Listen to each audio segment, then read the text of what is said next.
do hormones play a big role in the perimenopause?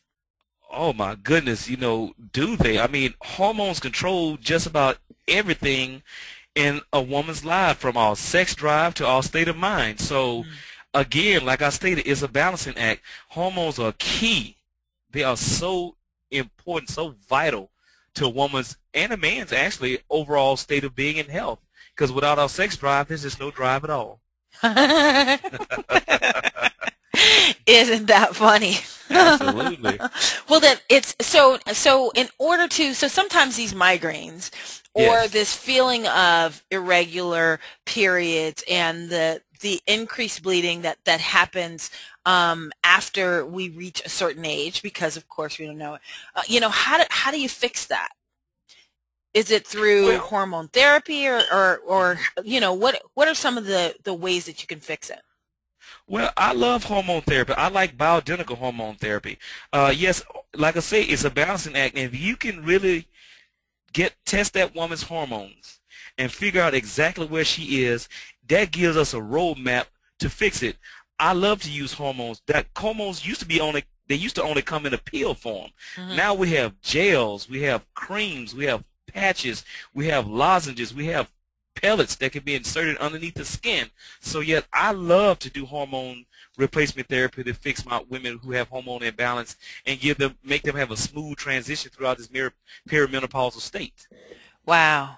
And so, no, that's awesome because I never, as the doctor sent Lisa home with the Tylenol, that's what they did. They just started prescribing for me just more and more powerful drugs instead of really figuring out what the problem is. So, and it sounds like you don't do that. You don't just prescribe. No, no, Karen, I really don't. I mean, that was one of the motivations behind the book, and that's actually one of the motivations behind the title of the book. As your listeners will soon find, the title of the book is "Doc, Please Listen."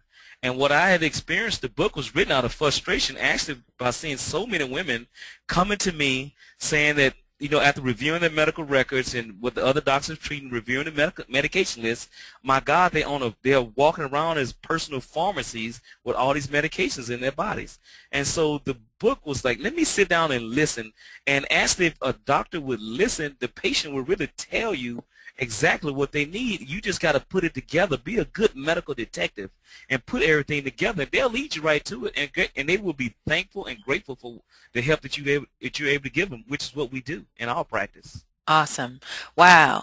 Well, at the end of the chapter, Lisa talks about Dr. Wells prescribed hormone replacement therapy to correct the estrogen imbalance in my system and give me real relief from migraines. I feel like I've finally gotten my life back. That's an amazing testimonial, both for you and your practice, and the fact that it wasn't just more and more powerful medication, but it was the right types of things to help her get back to normal. And so how long does it normally take to correct with hormone replacement therapy? Well, it could be anywhere from a few weeks to a few months, depending on the degree of the woman's imbalance. Some women, unfortunately, have been walking around like this for a very long time. So therefore, the imbalance gets worse and worse. So it takes us a little while to get them to a good optimal state where they feel like themselves again. And you read Lisa's testimony, Karen, and I'm just glad to say that I get those testimonies all the time. So medicine to me is fun again. I actually feel like I'm making a difference in someone's life. This is why I went to medical school. Oh, that's amazing. That's absolutely amazing. Well, thank you so much, Dr. Wells. Once again, I'm Karen DePitco from Women's Health Radio, and we are just interviewing Dr. Orlandis Wells, the author or doc. Please listen to check out some of the other videos and listen to the rest of this interview. You can subscribe below and also pick up Dr. Wells's book at Amazon.com or BarnesandNoble.com, or you can go to docpleaselisten.com and grab it there. Thanks so much, Dr. Wells, and I'm going to continue on with the questions, and hopefully we'll hear my listeners. They'll be able to continue on too. Thank you so much. Thank you, Karen.